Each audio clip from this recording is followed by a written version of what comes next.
I should have known something was wrong when the groom's family didn't show up to the rehearsal dinner. My best friend Olivia had brushed it off, saying Alessandro's family was traditional and preferred to keep pre-wedding events separate. Red flag number 1 that I'd ignored. Red flag number 2. The venue changed 3 days before the wedding. The original location, a beautiful vineyard in Napa, was suddenly unavailable. Instead, we were now at an isolated estate in the hills, surrounded by woods and far from any main roads. "It's more intimate this way," Olivia had said, her smile not quite reaching her eyes. Red flag number 3, the security. Not normal wedding security, like making sure drunk Uncle Bob doesn't start a fight, but serious armed men in tactical gear positioned around the entire property. Alessandro had explained them away as protection for some high-profile guests. I'd ignored all of it because Olivia was happy. My best friend since college, the girl who'd been there through every breakup and career crisis, was finally getting married. If she said everything was fine, I believed her. That was my mistake.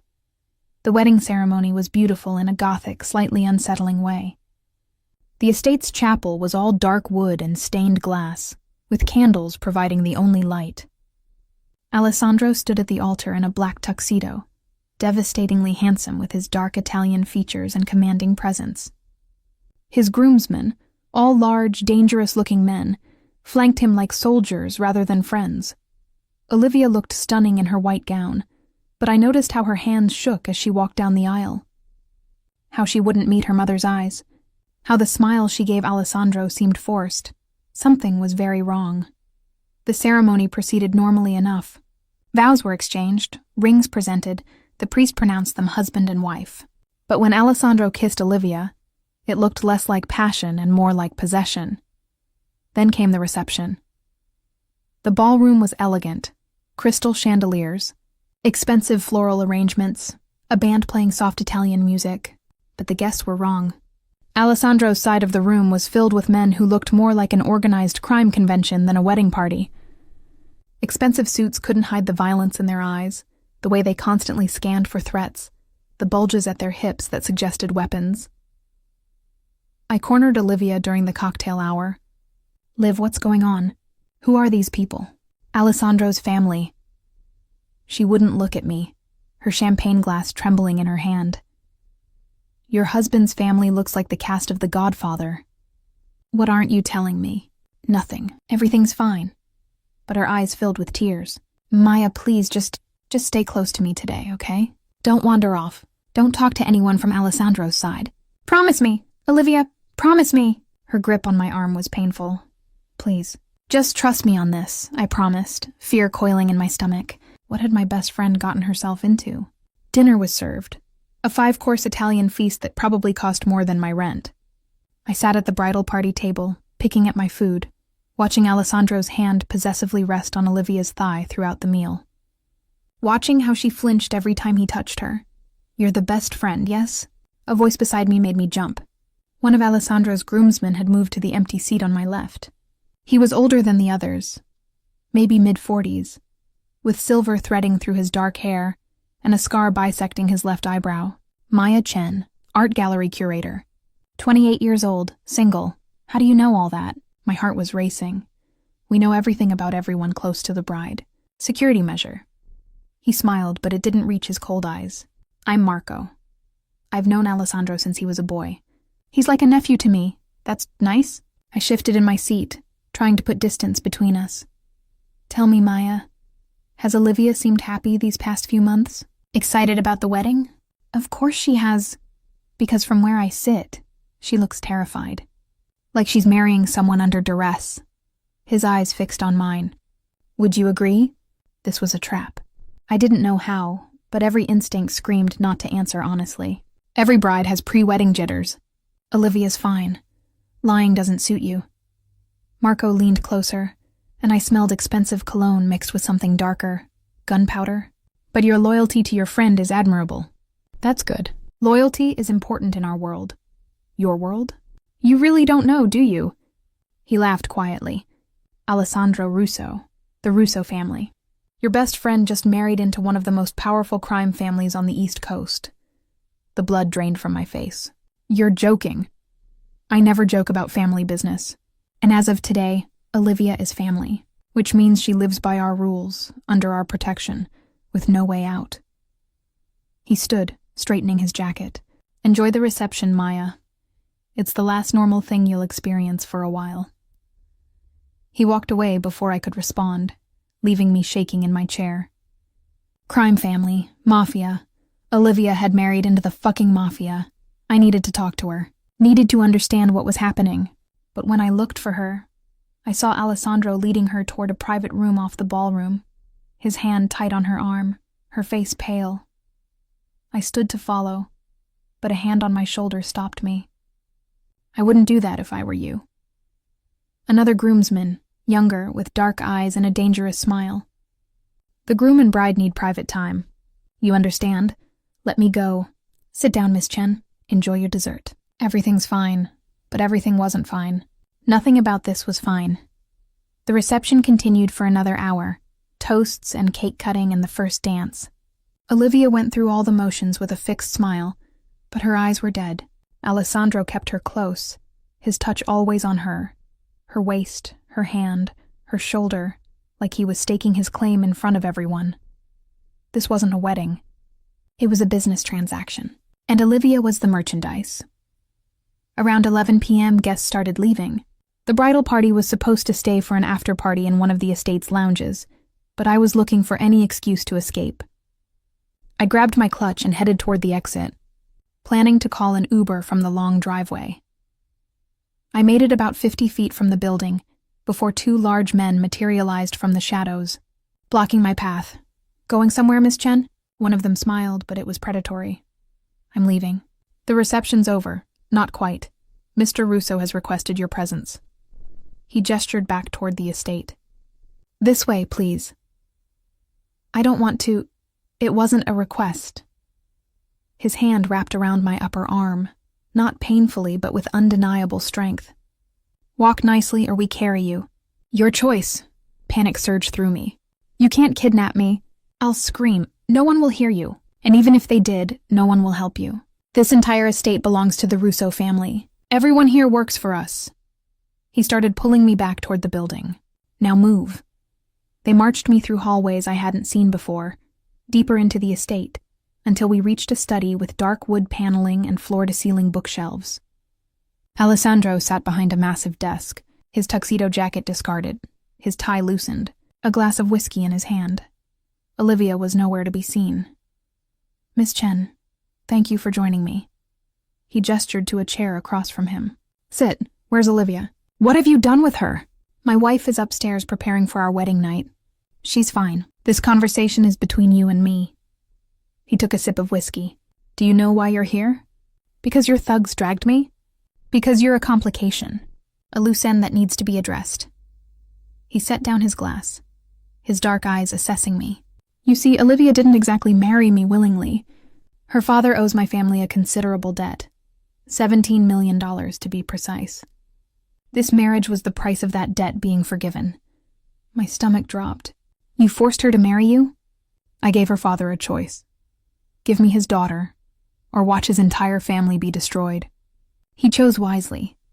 Alessandro leaned back in his chair. Olivia understands her role now. She'll be a good wife, produce heirs, and live a comfortable life as long as she doesn't cause problems. You're insane. She'll never accept this. She already has. The moment she said I do, she sealed her fate. There's no escape from a Russo marriage. Death is the only way out, and I take excellent care of what's mine. His expression was cold, matter of fact. But you, Maya, you're a problem. You're her best friend, her confidant. She'll try to reach out to you, to tell you things she shouldn't. That makes you a liability. Fear clawed at my throat. So what? You're going to kill me to keep your marriage secrets? Killing you would upset Olivia, which would make my life difficult. So I'm considering alternatives. He stood, moving around the desk with predatory grace. Option 1. You sign a comprehensive NDA, accept a generous payment for your silence, and never contact Olivia again. You disappear from her life completely. I'd never abandon her. Option 2. He continued as if I hadn't spoken. We keep you close. Under supervision. Watched constantly to ensure you don't do anything foolish like go to authorities or try to rescue my wife. That's kidnapping. It's protective custody, for everyone's safety. He stopped in front of me. But there's a problem with both options. Can you guess what it is? I stared up at him, hatred burning in my chest.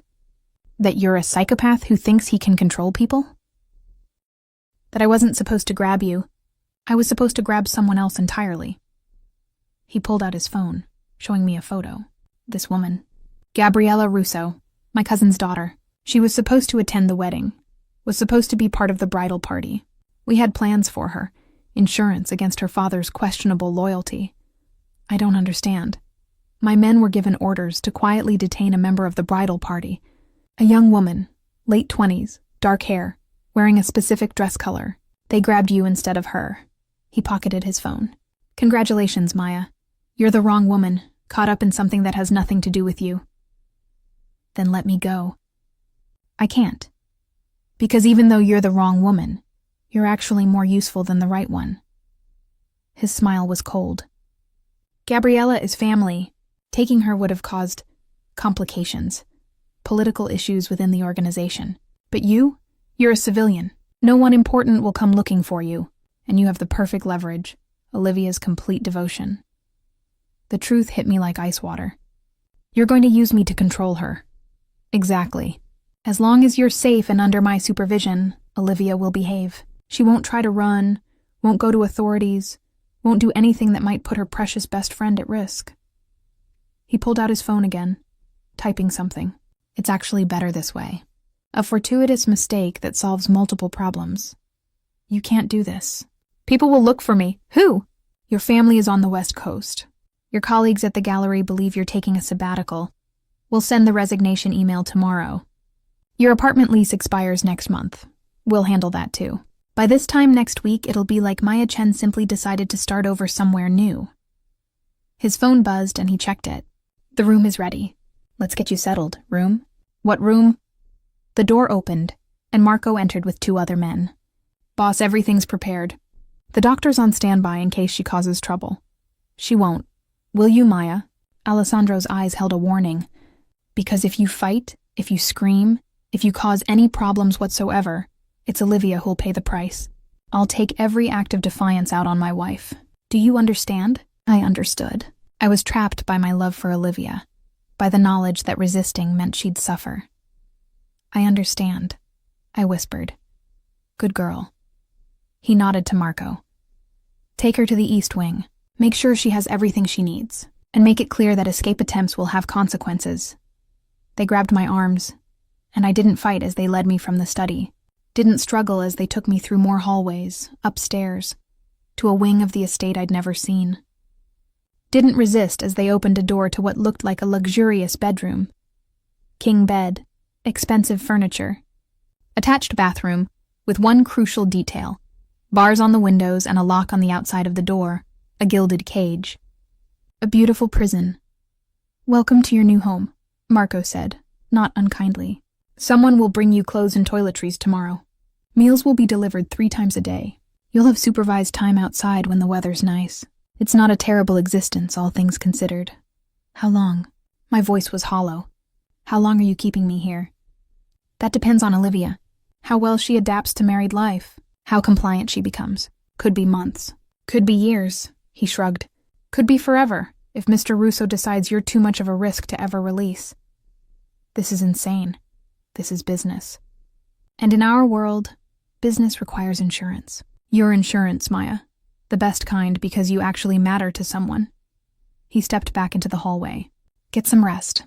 Tomorrow you'll meet Mr. Russo properly, and he'll explain the rules of your stay. The door closed. The lock clicked, and I stood alone in my prison, wearing a bridesmaid dress, clutching a bouquet I'd caught during the wedding. Unable to believe that attending my best friend's wedding had resulted in my own kidnapping. Wrong woman. Wrong place. Wrong time. But apparently, according to a crime boss, exactly right for his purposes, I was trapped, and Olivia was trapped. Both of us prisoners in different ways. Both of us pawns in Alessandro Russo's game, and I had no idea how either of us would ever escape. I didn't sleep. How could I, knowing I was locked in a room in a mobster's estate, being held as leverage against my best friend. Every sound made me jump. Footsteps in the hallway, doors closing, the occasional voice speaking Italian. Around dawn, I heard the lock click. I scrambled off the bed, grabbing the only potential weapon I could find, a heavy crystal vase from the dresser. The door opened, and a woman entered carrying a tray of food. She was older, maybe 60, with kind eyes and gray hair pulled into a neat bun. She took one look at me holding the vase and smiled sadly. "You won't need that, dear. I'm just bringing breakfast." Her accent was Italian, but her English was clear. "I'm Maria. I've worked for the Russo family for 30 years. I'll be taking care of you during your stay." "My stay? You mean my kidnapping?" I prefer to think of it as extended hospitality. She set the tray on a small table by the window. "Fresh fruit, pastries, coffee. Mr. Russo wants you comfortable. Mr. Russo wants me imprisoned." I didn't put down the vase. "Where's Olivia? Is she okay?" Maria's expression grew sad. "Mrs. Russo is adjusting to married life. It's not easy for her, but she's strong. She'll survive."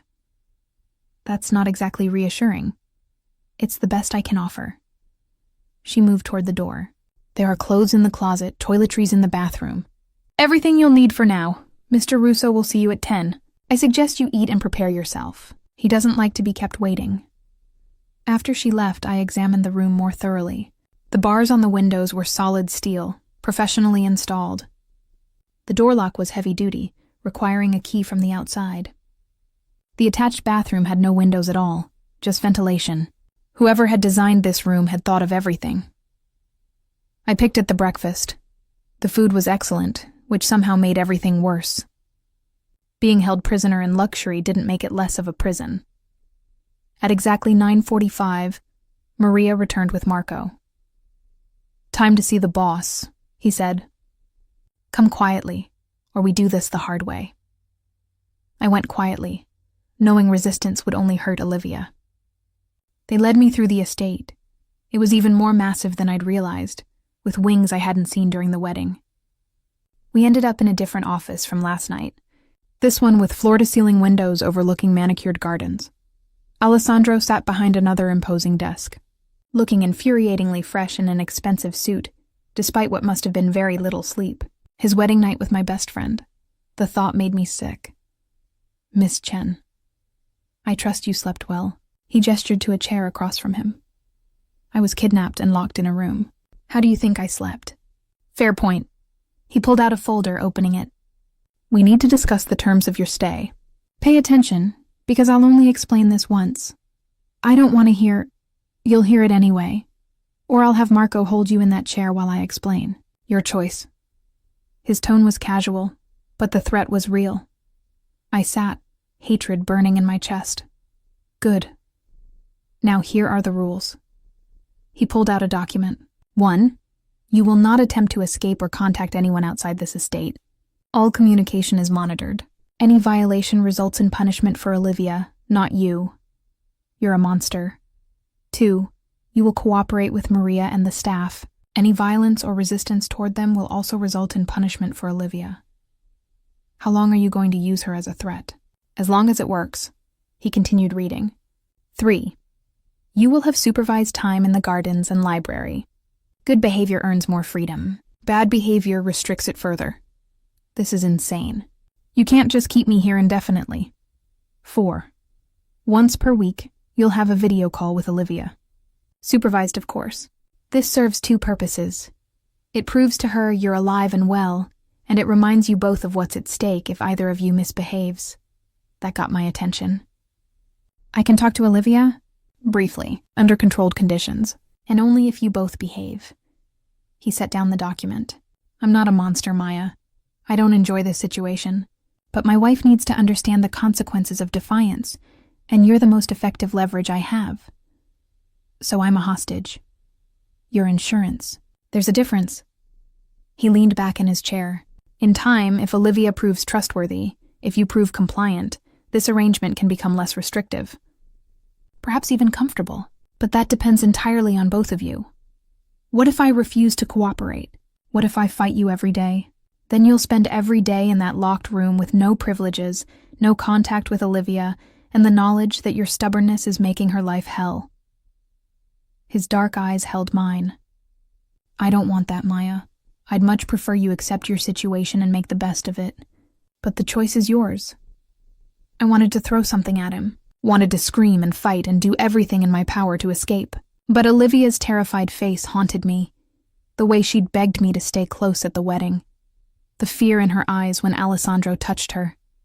I'll cooperate, I said through gritted teeth, but only to protect Olivia, not because I accept any of this.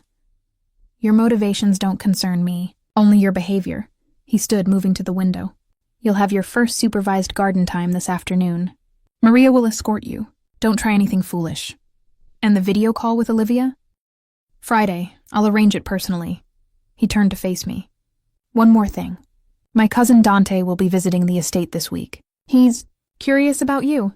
Wants to meet the woman we accidentally grabbed instead of his daughter. Great.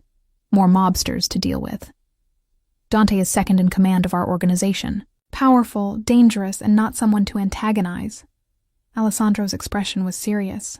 Be respectful when you meet him. Your life might depend on it.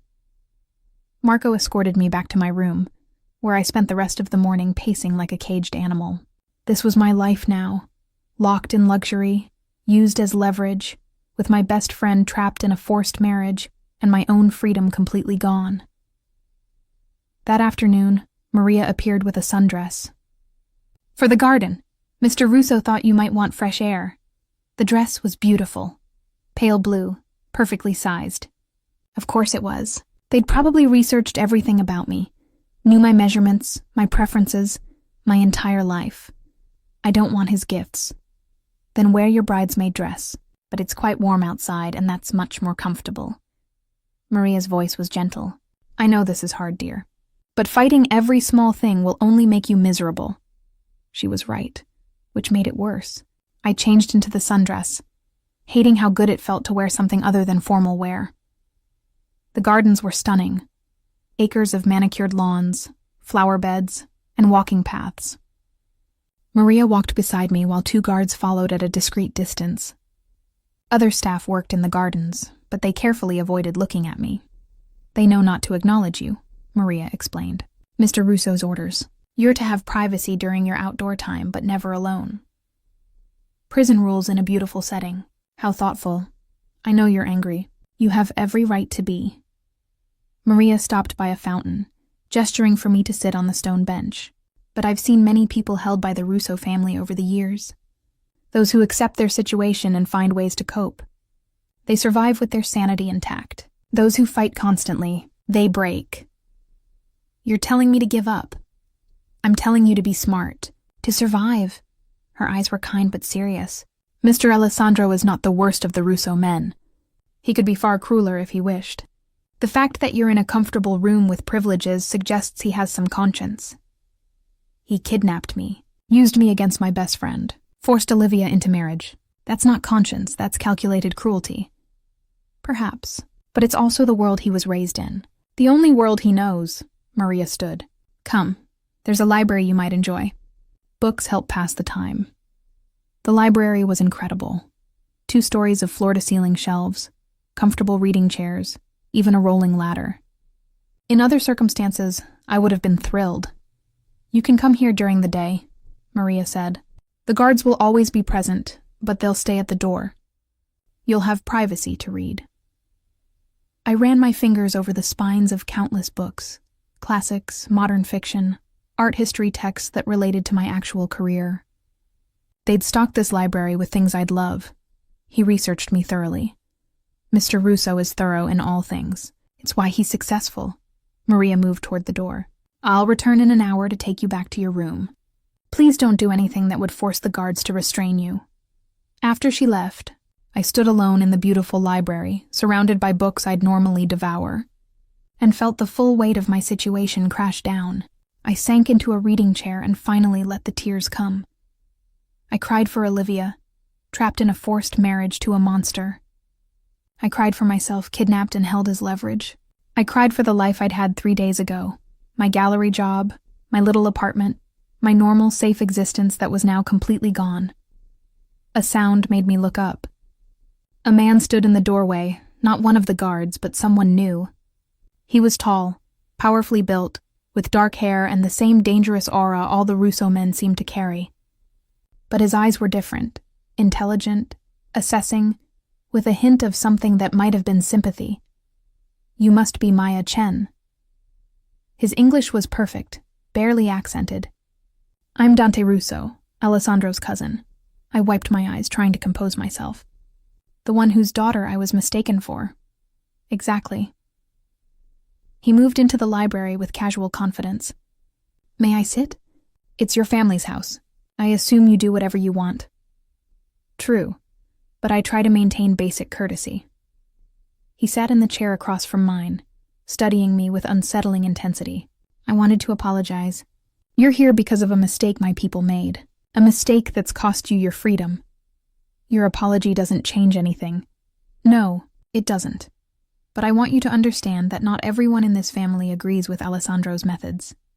He leaned forward. Using you to control Olivia is short-sighted, dangerous even.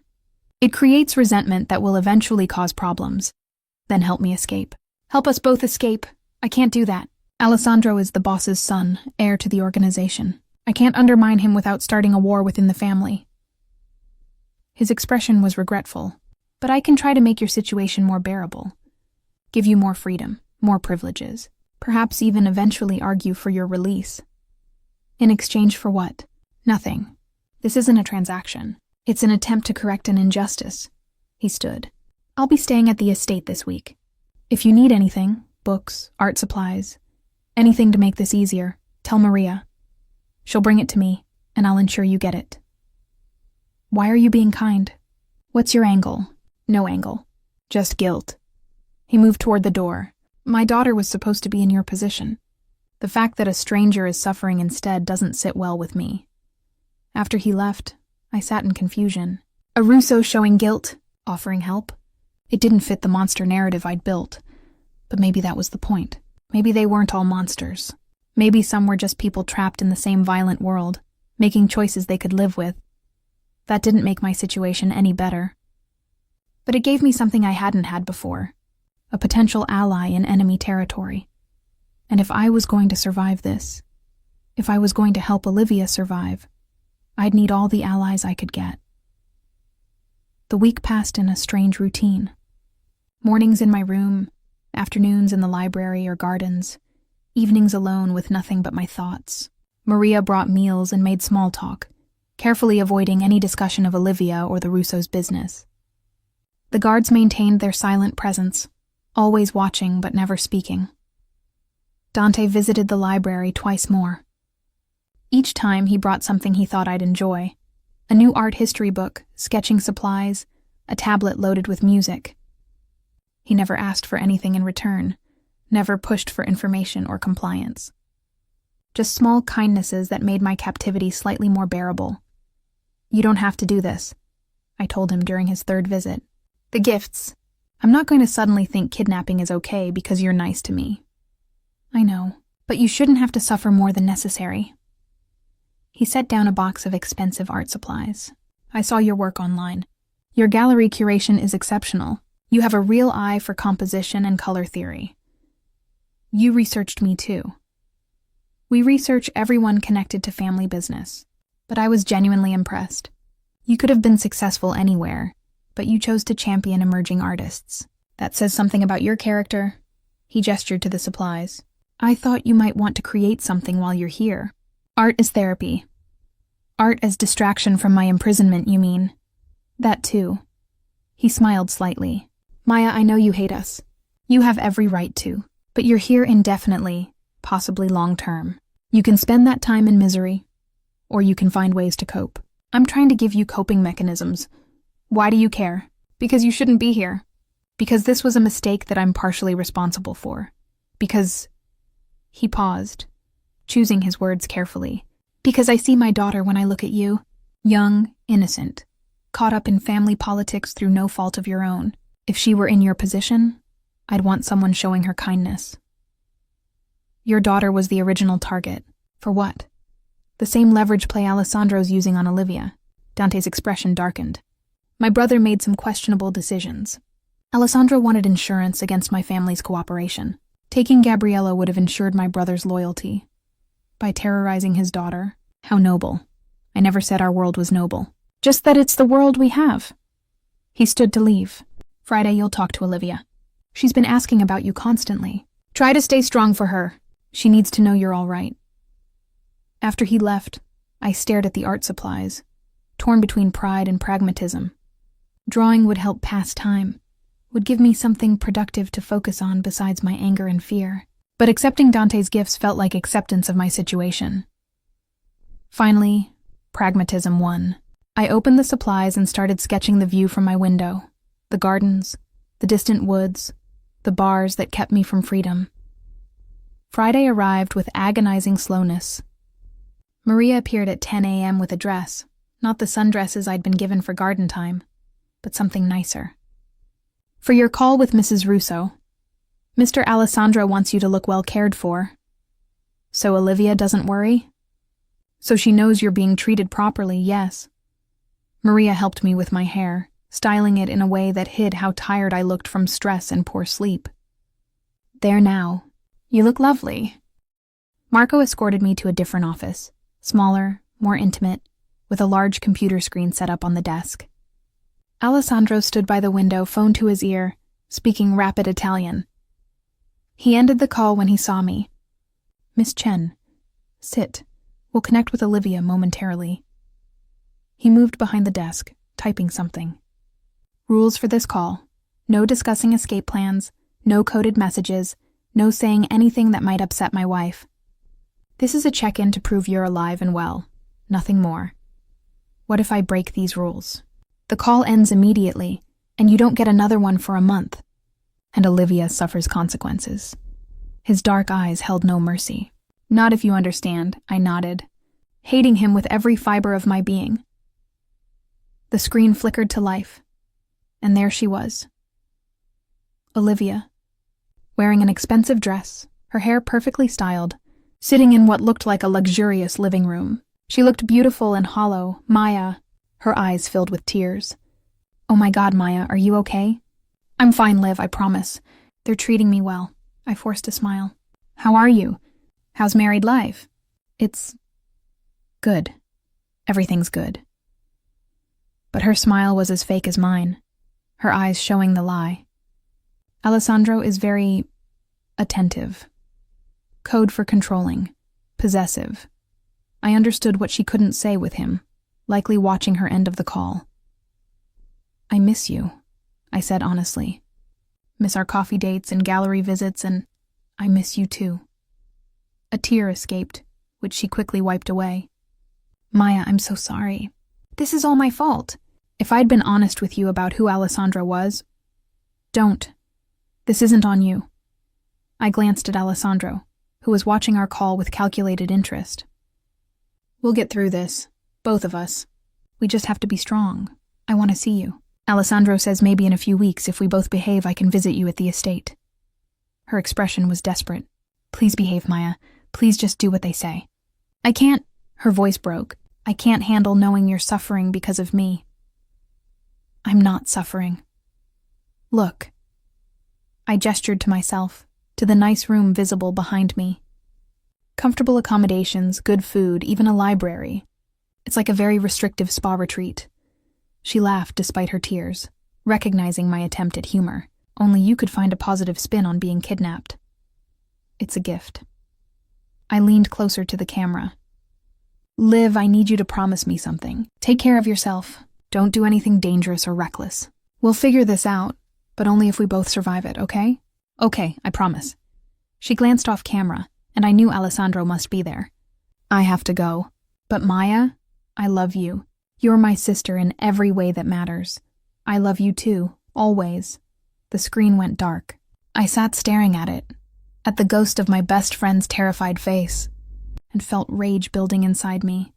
She looks well, Alessandro said casually, as if we just had a pleasant social call instead of a hostage check-in. Marriage agrees with her. Marriage to you is killing her spirit. I turned on him. She was vibrant and happy before you forced her into this. Now she looks like a beautiful corpse. She'll adjust. They always do. He stood, moving toward the door. You did well on the call. Stayed positive, didn't say anything to worry her. That earns you extended library privileges. You can go in the evenings now, not just afternoons. I don't want your rewards. I want my freedom. Then you'll be disappointed, because that's the one thing I can't give you. He opened the door, gesturing for Marco to take me back. Same time next Friday, assuming you continue to behave. Back in my room, I collapsed on the bed and finally let myself cry properly. Seeing Olivia like that, broken, terrified, trapped in a marriage to a monster, made everything so much worse. We were both prisoners, just in different cages. A soft knock interrupted my tears. Maria entered with lunch and a sympathetic expression.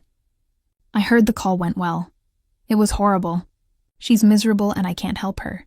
You help her by surviving, by staying strong. That's all any of us can do in this family. Survive the men and their wars. Maria set down the tray. Eat something. Keep your strength up. How can you work for them, knowing what they do, who they hurt? Because I have a granddaughter to support, and the Russos pay very well. Because I've seen what happens to people who refuse their offers of employment. She sat beside me. I'm not proud of it, but I'm practical. And in my own way, I try to help where I can. Like now, with you, by being kind to your boss's hostage, by being human when the men around us often forget to be. She patted my hand. Eat, then perhaps some time in the garden? The roses are blooming beautifully. That evening, I took advantage of my new library access. The guards were present, but stayed by the door as promised, giving me the illusion of privacy. I settled into my favorite chair with a book on Caravaggio's use of light and shadow, trying to lose myself in art history. Caravaggio. Interesting choice. Dante's voice made me look up. He stood in the doorway, holding 2 glasses of wine. May I join you? Do I have a choice? Always. I can leave if you prefer solitude. But he didn't move, waiting for an actual answer. Stay. I could use the distraction. I gestured to the chair across from mine. He settled in, handing me one of the wine glasses. I heard your call with Olivia went well, or as well as possible under the circumstances. You mean as well as a check-in between 2 prisoners can go? I took a sip of wine. Excellent, of course. She looked terrible, Dante. Your cousin is destroying her. Alessandro is doing what he was raised to do. Prioritize family business over everything else. Olivia is a business asset, her suffering irrelevant to the equation. His expression was troubled. I don't agree with his methods, but I understand the logic. That's a horrifying thing to understand. Welcome to my world. He took a drink. Maya, can I ask you something personal? Can I say no? Yes, actually. But I'd appreciate honesty if you're willing. I studied him. This dangerous man who'd shown me more kindness than I'd expected, who seemed genuinely troubled by my situation. Ask. If you could leave right now, completely free, no consequences for Olivia, would you go to the police? Would you testify against the family? I considered lying, but something about his direct gaze made me honest. In a heartbeat. I'd burn this entire organization down if it meant freeing Olivia and putting you all in prison where you belong. That's what I thought. But he smiled slightly. Thank you for being honest. You're not angry? Why would I be? You're a good person in a bad situation, loyal to your friend, willing to fight against injustice. Those are admirable qualities. He leaned back. I asked because I wanted to understand who you really are beneath the fear and anger. And now I know. You're exactly who I thought you were. Strong, principled, dangerous to us in the best way. Dangerous? I'm locked in your cousin's estate. Physically, yes. But your presence here is already causing ripples. Alessandro's soldiers whisper about the innocent woman being held. My own men question the ethics of using you as leverage. Even I find myself doubting tactics I've used for years. His dark eyes held mine. You're a reminder that we're not the heroes of this story, Maya. That we're the villains in yours. That's a powerful thing. If I'm so powerful, let me go. I can't. Not yet. Alessandro would see it as betrayal, and I'm not ready for that war. He set down his wine glass. But I can promise you this. I'll do everything in my power to make your captivity as brief as possible. To argue for your eventual release. To protect you from the darker elements of this family. Why? What do you gain? Maybe nothing. Maybe my daughter's gratitude that I spared someone else's daughter the pain she was supposed to endure. Maybe just the ability to look at myself in the mirror. He stood. Finish your wine. Enjoy your book. I'll see you tomorrow. After he left, I sat in the quiet library and realized my situation was more complicated than I'd thought. I'd expected to hate all the Russos equally, but Dante was different. Still criminal, still complicit, but also conflicted in a way Alessandro wasn't. It didn't make me trust him. But it made me think that maybe, just maybe, I had someone on the inside who might eventually help me escape. And if I was going to free myself and Olivia, I'd need every advantage I could get. 3 weeks into my captivity, the routine had become almost normal. Morning coffee with Maria, afternoons in the library or garden, evening visits from Dante where we'd discuss art and books, and carefully avoid talking about my imprisonment. He was good at that, making me forget, for brief moments, that I was a hostage. We'd debate Caravaggio's influence on Baroque painting, or discuss the merits of abstract expressionism, and I'd almost feel like a person instead of leverage. Almost. The Friday video calls with Olivia were the hardest. Each week she looked a little more hollow, a little more broken. Alessandro's attentiveness was clearly taking its toll. But she never said anything specific, never gave me details I could use. We both knew the calls were monitored, our words carefully chosen to avoid consequences. You're adjusting well, Dante observed one evening in the library. That worries me. Worries you? Why? Because adjusting means accepting. And you shouldn't accept this, Maya. You should be fighting, planning escape, maintaining your anger. He set down his book. The fact that you're becoming comfortable concerns me. What do you want me to do? Throw myself at the guards? Try to climb out barred windows? All that accomplishes is getting me locked in my room with no privileges and Olivia punished. I closed my own book. I'm being strategic, not accepting. Strategic how? I hesitated, unsure if I should trust him. But he'd been nothing but kind, and I needed someone to talk to who wasn't Maria with her carefully neutral observations. I'm learning, I said carefully. The guard rotations, the estate layout, where the security gaps might be. I'm being compliant, so I can move freely, see more, understand the systems keeping me here. Dante's expression shifted to something like respect. You're smart. Smarter than Alessandro gives you credit for. He thinks I'm just a civilian. Soft, easy to control through threats against Olivia. I leaned forward. But I've spent 3 years curating art shows in New York. I know how to negotiate, how to read people, how to plan complex logistics. Those skills translate to escape planning, to survival planning. Escape is just one possible outcome. I met his eyes directly. Tell me honestly, is there any scenario where Alessandro releases me voluntarily? Dante was quiet for a long moment. No, not while you're useful as leverage against Olivia. And even after, you know too much about the family, about this place. You're a permanent security risk. So my choices are, accept lifetime imprisonment or escape. Those appear to be your only options, yes. He stood, moving to the window.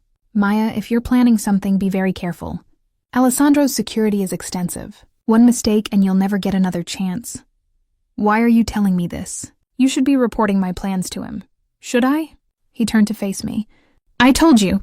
I don't agree with his methods. Using innocence as leverage, forcing marriages, holding people indefinitely. That's not the family I want to be part of. Then help me. Actively help me escape. I can't, not directly, but... He pulled a small piece of paper from his pocket, setting it on the table between us. The East Gate code changes weekly. This is next week's code. And Thursday nights, the guard rotation has a 10-minute gap around 2 a.m. when shifts change. I stared at the paper, not touching it. Why are you doing this? Because my daughter should have been in your position. Because I have a conscience that's been bothering me for weeks. Because maybe I'm tired of being a villain. He moved toward the door.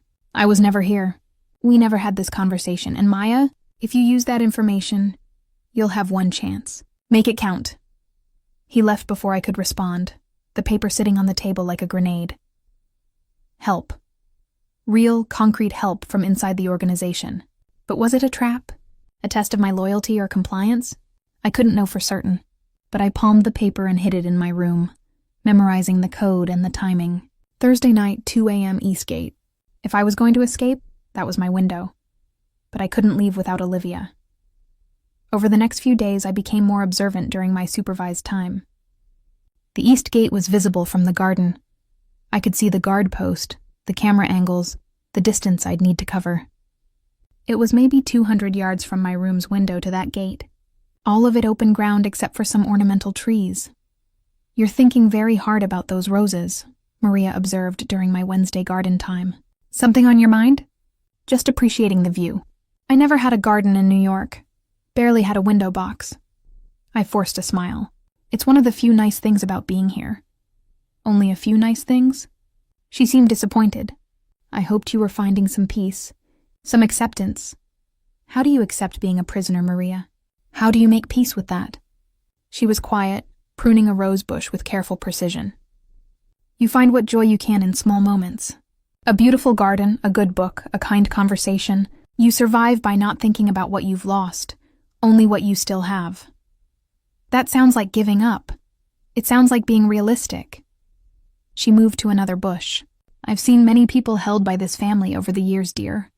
Those who spend all their energy fighting and planning and refusing to accept, they make themselves miserable. But those who find ways to cope, who adapt." She met my eyes. "They survive. That's all any of us can do." I thought about her words that night, lying awake in my locked room.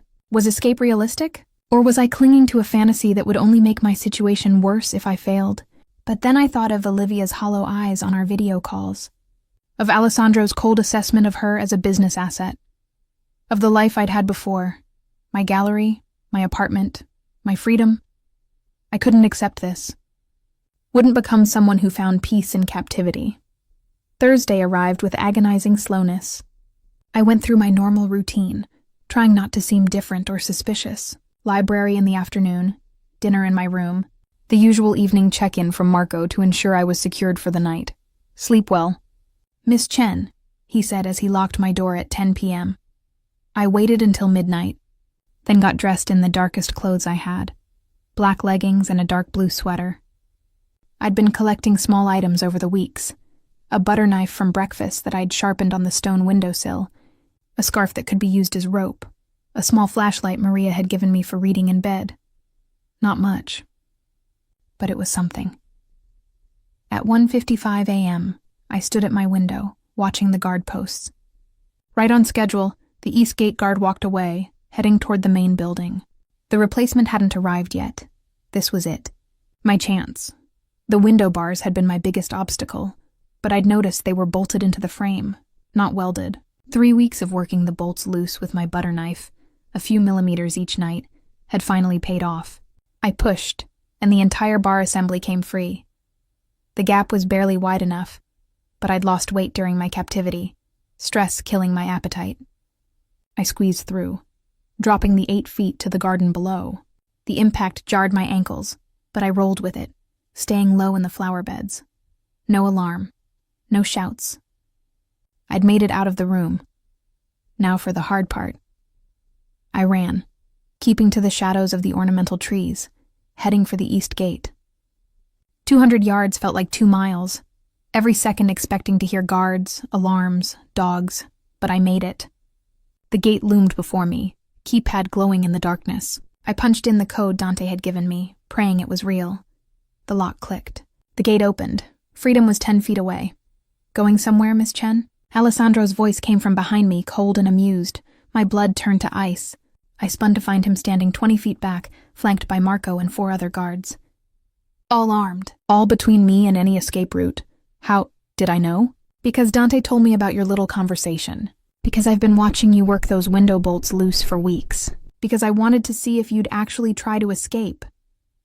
He moved closer, his expression dangerous. "Did you really think it would be that easy?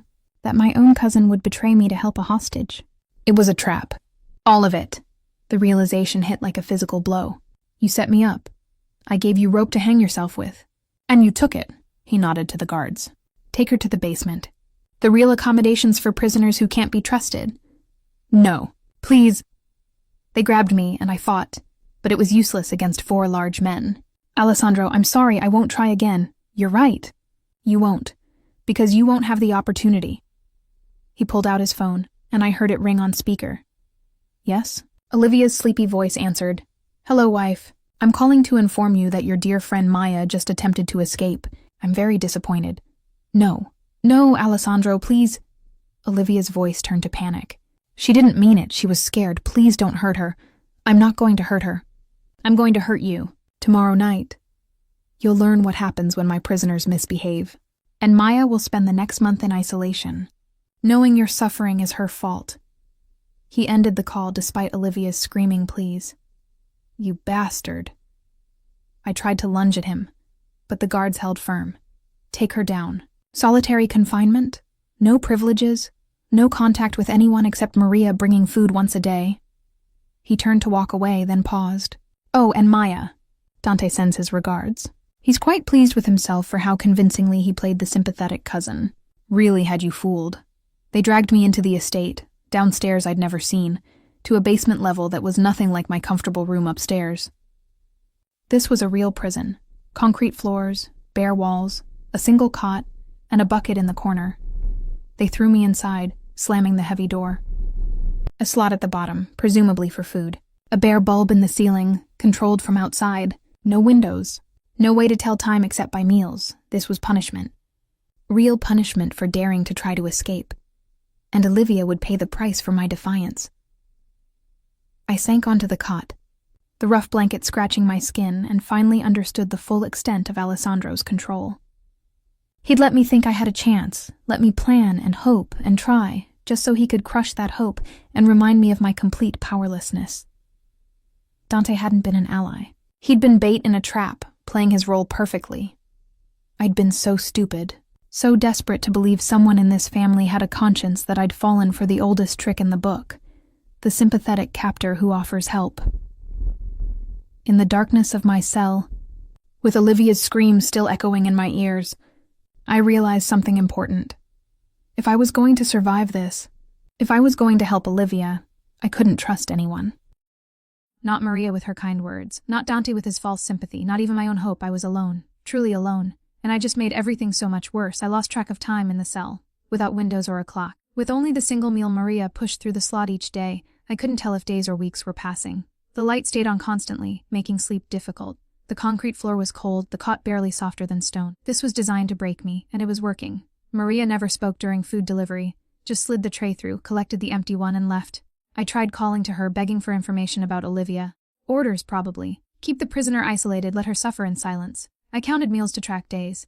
After 23 meals, roughly a week, the door finally opened. Alessandro stood there, immaculate in a suit, looking like he'd just come from a business meeting, while I sat in my own filth with matted hair and clothes I'd worn for days.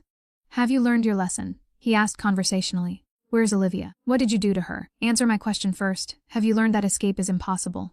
That defiance has consequences.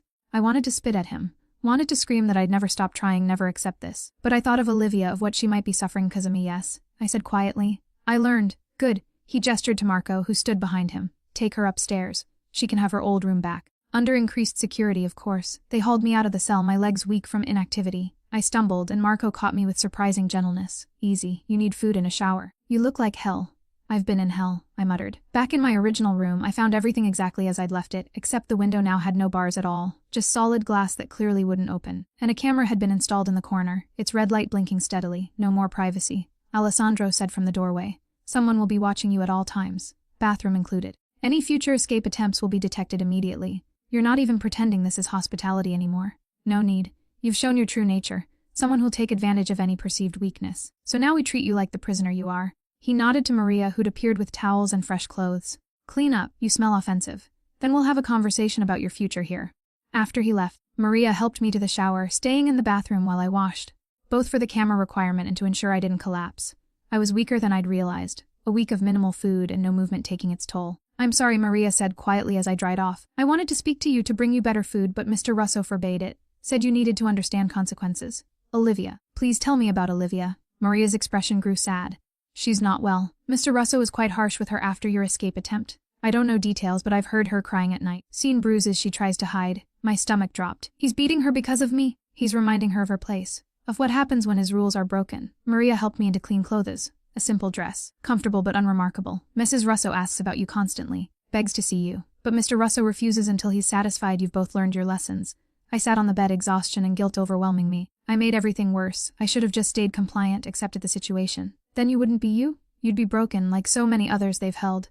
Maria sat beside me. Miss Maya, I know it's hard, but your spirit, your refusal to accept injustice, that's keeping Mrs. Russo alive too. Knowing you're fighting gives her hope. What hope? We're both trapped, and my fighting only gets her hurt. For now. But prisoners who fight sometimes find opportunities. Prisoners who give up never see. She stood. Rest. Eat the food I'll bring. Regain your strength. You'll need it for whatever comes next. What came next was Alessandro, returning an hour later with Dante in tow. The cousin who'd betrayed me, who'd set the entire trap, looked completely unfazed by my glare of hatred. Miss Chen, you're looking better. Prison agreed with you. Alessandro sat in the chair by my bed like he was visiting a sick friend, not a hostage he'd tortured. I wanted to discuss the new terms of your stay. What new terms? I'm your prisoner. What more is there to discuss? Quite a bit, actually. Your escape attempt revealed several security weaknesses we've now addressed. But it also revealed something about you. You're resourceful, intelligent, and more dangerous than I initially assessed. He pulled out his phone, showing me a photo. This is the butter knife you sharpened on your windowsill. Primitive but effective. Took dedication and patience to make it a viable tool. Get to the point. The point is you're not the soft civilian I thought you were. You're a threat, which means I need to decide whether you're worth keeping alive or if eliminating you would be simpler. He set down his phone. Dante has been arguing for your life. Would you like to hear his reasoning? I don't care what he has to say. I refuse to look at Dante. He's a liar who set me up. Actually, I set you up. Alessandro corrected. Dante just played the role I assigned him. He's quite good at manipulation, one of his many talents. Then why is he arguing to keep me alive? What's his angle? Dante spoke for the first time, his voice quiet. Because killing you would destroy Olivia completely. She's barely holding on as it is. If she loses you, if she knows Alessandro murdered her best friend, she'll break entirely. And a broken wife is useless for the heirs Alessandro needs her to produce. How pragmatic. So I live because my death would be inconvenient. You live because there's value in keeping you alive. Alessandro said, but that value has conditions. New rules that are non-negotiable. I'm listening. Firsty. No more escape attempts, ever. The next time you try, I won't punish Olivia. I'll kill her. Do you understand? One more escape attempt and your best friend dies. The words hit like a physical blow. You wouldn't. Test me and find out. His expression was dead serious. I can always find another wife, another woman to produce heirs. Olivia is replaceable. But the lesson her death would send. That defiance leads to permanent consequences. That's valuable. You're insane. I'm practical. Second rule, you'll begin working for the family. Your art expertise is wasted sitting in a room. We have extensive collections that need cataloging, potentially valuable pieces that need authentication. You'll work, and you'll do it well. You want me to help you with your stolen art collection, among other things. Dante will supervise your work. Consider it a test of trustworthiness. He stood. Third rule, your calls with Olivia are suspended until I see consistent cooperation and good behavior. Could be weeks, could be months. That's entirely up to you. You can't keep me from her. I can do whatever I want. You're my prisoner. Remember. Be grateful I'm offering you work and the possibility of earning privileges back instead of leaving you in that cell permanently. He moved toward the door. Dante will collect you tomorrow morning to begin your work. I suggest you approach it with a positive attitude. After Alessandro left, I was alone with Dante. I turned my back on him, staring at the wall. I know you hate me, he said. You have every right to. Get out. Maya. I said get out. I spun to face him, anger overpowering exhaustion. You made me trust you. You pretended to care, to feel guilty, to want to help. And it was all manipulation to set up Alessandro's trap. So forgive me if I don't want to hear whatever justification you've prepared. It wasn't all manipulation. He took a step closer. The books I brought, the conversations we had, those were real. My respect for your intelligence. My guilt about your situation, that was genuine. Just not genuine enough to actually help me. I couldn't. Alessandro is my cousin, the boss's heir. Betraying him would mean war within the family, would put my daughter at risk. His expression was conflicted. I chose family over you. I'm not proud of it, but I'd make the same choice again. Then we have nothing more to discuss. I turned back to the wall. Leave me alone. Dante, you've done enough damage. He was quiet for a long moment, then, for what it's worth, I argued against the basement cell. Told Alessandro it was excessive, he overruled me. How noble. You disagreed with torture but didn't stop it. Real hero material. I never claimed to be a hero, Maya. I'm a criminal who occasionally tries to minimize harm. That's the best I can offer. He moved to the door. I'll collect you at 9 tomorrow.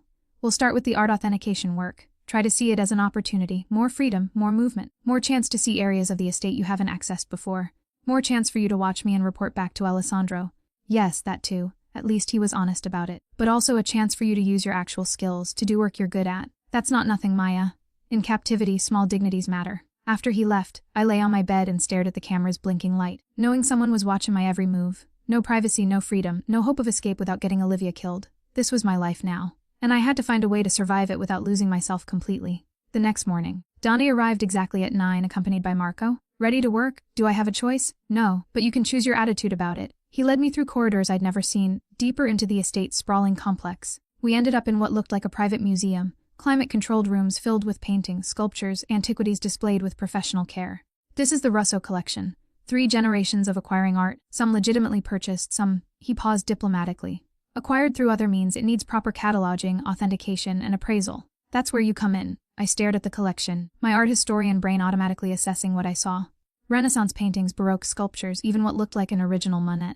It was a fortune in art, probably worth hundreds of millions. You stole all this. Some was purchased from thieves. Some was legitimately acquired at auction. He handed me a tablet. I need you to catalog everything. Artist provenance as far as you can determine. Authentication of pieces where there's doubt. Think you can do that? I could. God help me, I wanted to. These were masterpieces, and despite being held by criminals, they deserved proper documentation and care. I'll need access to databases, authentication tools, reference materials. Already set up. There's an office through there with everything you'll need. Internet access is monitored, obviously. Any attempt to send messages or contact the outside world gets reported immediately. He gestured to the door. Marco will be stationed outside. Regular breaks, lunch brought to you. Treat this like a real job, because that's what it is. I moved into the office. Spacious, well-lit, equipped with everything a professional art curator would need. If I ignored the locked door and guard outside, it could have been a dream job. Except I was still a prisoner, still being used, still trapped. But at least I was doing something I loved, using skills I'd spent years developing. Small dignity, like Dante said. I started with the paintings, documenting each piece, photographing it from multiple angles, researching its history. Hours passed without me noticing, lost in the work, my mind focused on art instead of captivity. Around noon, Maria brought lunch, and I realized I'd been working for 3 straight hours without even thinking about escape or Olivia or my situation.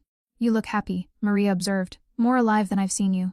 I'm doing what I love, what I'm good at. I gestured to the collection. Even under these circumstances, being surrounded by art like this, it's hard not to appreciate it. That's good. Russo will be pleased you're taking the work seriously. She set down the lunch tray. And between you and me, Miss Maya, the more valuable you are to the family, the safer you become. Prisoners are expendable. Employees are assets. After she left, I thought about her words while eating. Was that my path to survival? Making myself indispensable through my expertise. If I became valuable enough, would they eventually trust me with more freedom? It was an escape, but it was a step above being a hostage. I'd failed at fighting, failed at escape. Maybe it was time to try a different strategy, become so useful they couldn't afford to lose me. It wasn't freedom, but it was survival. And for now, that would have to be enough. 3 months passed in a strange new routine. Days spent cataloging the Russo art collection, evenings in my room under camera surveillance, weekly supervised calls with Olivia that showed her slowly becoming a shell of the person she'd been. I tried not to think about it too much, tried to focus on the work that gave me purpose. The collection was extraordinary. I'd authenticated 2 previously unknown Tintorettos, identified a sculpture that had been missing from an Italian museum since World War II, and determined that what the Russos thought was a minor Rembrandt was actually a masterwork by one of his best students. Still valuable, but requiring provenance correction. Donnie supervised my work closely, often sitting in the office while I researched, asking intelligent questions about technique and historical context. Our conversations were carefully professional now, both of us avoiding any personal topics after the trust he'd destroyed. But I noticed things. The way he'd argue with Alessandro about giving me more freedom. How he'd bring me art books I'd mentioned wanting to reference. Small acts that suggested his guilt wasn't entirely manufactured. This one's interesting, I said one afternoon, examining a dark Renaissance painting of a martyred saint. The composition is brilliant, but something's wrong with the aging pattern of the varnish.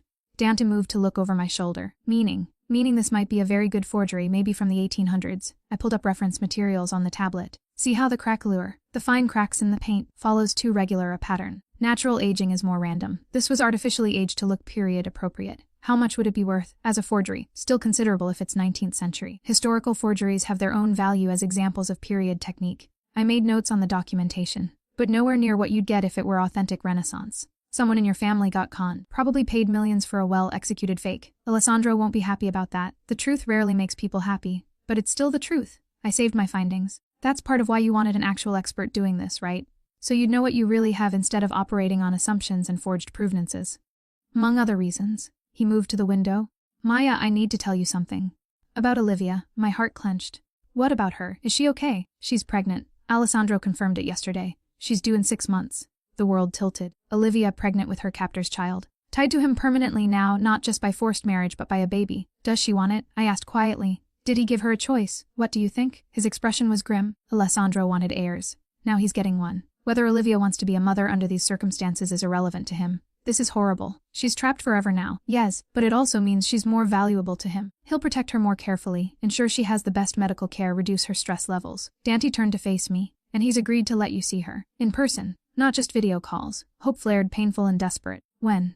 This weekend. She'll visit the estate, spend a few hours here. Supervised, obviously. But you'll be able to talk to her properly, see how she really is. His dark eyes held sympathy. I thought you'd want to know. To prepare yourself. Thank you. The words felt inadequate for information this important. Dante, why are you telling me this? Why not let it be a surprise? Because I remember what it's like to care about someone completely. To be desperate for any information about them.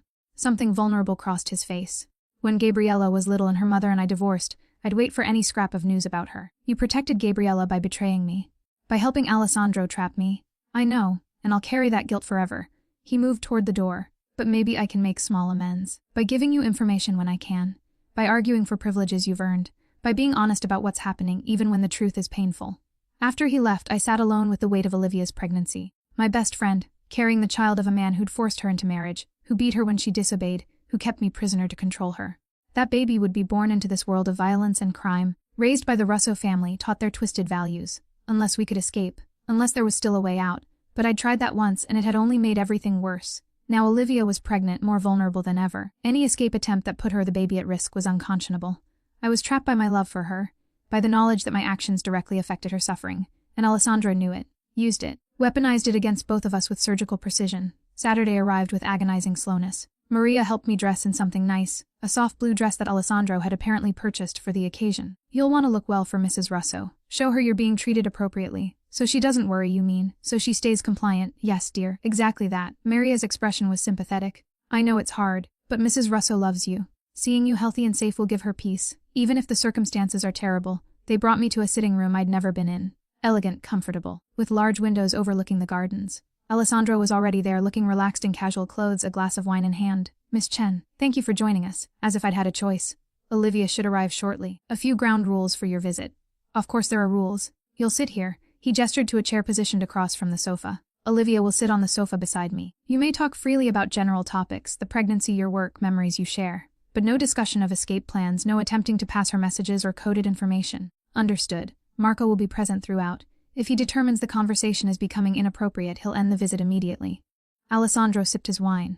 This is a privilege, Maya. Don't make me regret granting it. A few minutes later the door opened and there she was. Olivia looked both better and worse than I'd expected. Better physically. Her skin glowed with that pregnancy radiance. Her hair was professionally styled, her dress was expensive and flattering. But her eyes were dead, empty in a way that terrified me. Maya. She moved toward me, and Alessandro let her cross the room to hug me fiercely. Oh God. Maya, are you okay? They said you were working, that you were being treated well, but I didn't know if I could believe them. I'm fine, Liv, promise. Look at me. I pulled back so she could see my face, my healthy appearance. I'm doing artwork, cataloging a collection. It's actually interesting, keeps me busy. They said you tried to escape, that you were punished. Her eyes filled with tears. I'm so sorry, this is all my fault. If I'd told you the truth about Alessandro before the wedding. Don't, this isn't on you. I glanced at Alessandro, who was watching us with cold assessment. Come sit. Tell me about the baby. How we moved to sit. Her on the sofa beside her husband, me in the designated chair, Marco standing by the door like a prison guard. Because that's what he was. Morning sickness is awful. But the doctor says the baby's healthy, growing right on schedule. Her hand moved unconsciously to her still flat stomach. It's a girl. They did a blood test. A girl, that's wonderful. I forced enthusiasm I didn't feel. Have you picked names? Alessandro chose Isabella after his grandmother. The way she said it, flat emotionless, told me she'd had no input in the decision. I suggested maybe Grace for a middle name, and he allowed it. Allowed as if naming her own daughter required permission. Isabella Grace is beautiful. I wanted to reach across and take her hand, but the distance between us felt intentional. Liv, are you really okay? I'm as okay as I can be. Her eyes met mine, and I saw the message she couldn't speak aloud. I'm surviving, but barely. The pregnancy is forcing Alessandro to be more careful. He needs me healthy for the baby. Translation, he's not beating her as much now that she's pregnant. Small mercy in an ocean of horror. We talked for an hour about surface things, her prenatal care, my work with the art collection, memories of our college days that felt like they'd happened to different people. Alessandro sat silently beside her, his hand possessively resting on her thigh, a constant reminder of his ownership. Time's up. Olivia needs her rest and I have business to attend to. Wait, I stood too? Can we do this again? Please, seeing each other even like this, it helps. That depends on continued good behavior from both of you. He pulled Olivia to her feet. If Maya keeps producing good work, if you continue being an obedient wife, we can arrange monthly visits. Would you like that? Yes, Olivia's voice was desperate. Please, Alessandro, I need to see her. It's the only thing that makes this bearable. Then be good, and you'll have your reward. He guided her toward the door, pausing to look back at me. Same for you, Miss Chen. Excellent work earns privileges. Defiance loses them, simple equation. After they left, I stood in the empty sitting room, the ghost of Olivia's hollow expression haunting me. She was breaking, slowly inexorably. Her spirit was being crushed by forced marriage, pregnancy, and captivity disguised as matrimony. And I was powerless to help her. Dant appeared in the doorway. How was the visit? Horrible. She's a shell. The Olivia I knew is dying, and there's nothing I can do. I sank back into the chair. That baby will be born into this family, raised by Alessandro, taught that this is normal. Yes, that's how it works. The cycle continues. He moved to sit across from me. Maya, I need to ask you something, and I need you to really consider it. What? What if I could get you out? Not Olivia. Alessandro would never let her go, especially now that she's pregnant. But you. What if I could arrange for you to escape, to disappear, to start over somewhere the Russos couldn't find you? I stared at him. Why would you do that? Because you're not supposed to be here. Because using you as leverage is wrong. Because I have a daughter, and if she were in your position, I'd want someone to help her escape. His expression was sincere. I can't save Olivia, but I might be able to save you. And leave Olivia here alone, knowing I abandoned her. She'd want you free, Maya. You know she would. She'd rather you escape than stay imprisoned on her behalf. He leaned forward. Think about it, really think. A new identity, new life, freedom from all of this. I have resources outside the family. I could make it happen. It was tempting. God, it was so tempting. To be free, to reclaim my life, to escape this nightmare. But I thought of Olivia's face, of her desperate need to see me monthly, of how my presence might be the only thing keeping her from complete despair. I can't, I said finally. I can't leave her alone here. Even if staying means I'm a prisoner forever. I can't abandon her. That's what I thought you'd say. Dante smiled slightly. You're a good person, Maya. Too good for our world. But that's also what makes you special. Special. I'm a hostage with Stockholm Syndrome who's accepted her captivity. No, you're someone who chooses loyalty over freedom. Love over self-preservation. That's rare. Valuable. He stood. And for what it's worth, I'll keep arguing for your freedom. Keep pushing Alessandro to give you more privileges. Keep trying to make this bearable until the day comes when circumstances change. What circumstances? Olivia will be tied to him forever through that baby. I'll be her leverage forever. Nothing's gonna change. Things change. People die. Organizations fall. Power shifts. His expression was unreadable. Be patient. Stay alive, and when the opportunity comes, and it will come, be ready to take it. He left before I could ask what he meant, leaving me alone with confusion and the faintest spark of hope. 6 months later, Olivia gave birth to Isabella Grace Russo. I wasn't allowed to visit, but Alessandro sent me photos. My best friend holding a tiny baby, her expression a complex mix of love and despair. She loved her daughter, but she hated the circumstances that brought her into the world. The monthly visits continued. Olivia and I would sit in that same room, now with baby Isabella between us, and pretend everything was fine. We'd cue over the baby, discuss motherhood, carefully avoid mentioning that she was raising a child in a prison, married to a monster with no escape possible. A year passed. Then, too, my catalog of the Russo art collection was complete, comprehensive, and so valuable that other crime families started requesting my expertise. I became the mob's art expert, traveling under heavy guard to authenticate pieces for Alessandro's allies. It was a strange life, prisoner with privileges, captive with expertise, hostage who'd made herself indispensable. I told myself I was surviving. But I knew I'd lost something essential by accepting this existence. Then, on an ordinary Tuesday afternoon 3 years after that wedding, everything changed. Alessandro was killed in a territorial dispute with a rival family. Shot 6 times, died instantly, no time to arrange succession. The Russo family plunged into chaos, power struggles erupting between factions. Dante became acting head during the transition, his first order of business releasing me. You're free, he said. Standing in my room, my former prison, truly free. Olivia too if she wants. The forced marriage dies with Alessandro. Just like that? Just like that. I'm in charge now, and I won't perpetuate my cousin's cruelties. He handed identity documents, bank account with substantial funds, contacts for relocation assistance. Go, Maya. Build the life you should have had. What about Olivia? That's her choice. She can leave, take Isabella, start over. Or she can stay. This is Isabella's inheritance after all. I've already talked to her. She's thinking about it. I found Olivia in the nursery holding 3-year-old Isabella, staring out the window. When she saw me, she started crying. I can leave, I said. Both of us start over? I know. Dante told me. She looked down at her daughter. But Maya, this is Isabella's home. Her inheritance. If we leave, she loses everything. And Alessandro's family, for all their faults, they love her. She has grandparents, aunts, uncles, cousins. A whole life here. You'd stay after everything he did to you? For my daughter, yes. I'll stay and raise her here, teach her to be better than her father was. She met my eyes. But you should go. You never chose this. You don't have to stay. If you stay, I stay. Maya, no. You're my sister. Isabella is my niece. If you're raising her here, I'm here too. Someone needs to make sure she grows up knowing there's a world beyond the mob. I took her hand. We survived this far together. We'll keep surviving together. She hugged me fiercely, both of us crying. Isabella confused but hugging us both anyway. Dante stood in the doorway watching. You're both staying, we're both staying, I confirmed. but as free women. With real choices, no more prisoners, agreed. He smiled. Welcome to the family, Maya. Officially this time, I became Olivia's partner in raising Isabella, the beloved aunt who taught art and history in the world beyond crime. Dant kept his word. We were free, even while choosing to stay connected to the family. It wasn't the life I'd planned, but it was ours, built from captivity, forged in survival, sustained by love stronger than any prison. I'd been kidnapped from a wedding as the wrong woman, but somehow impossibly I'd become exactly where I belonged.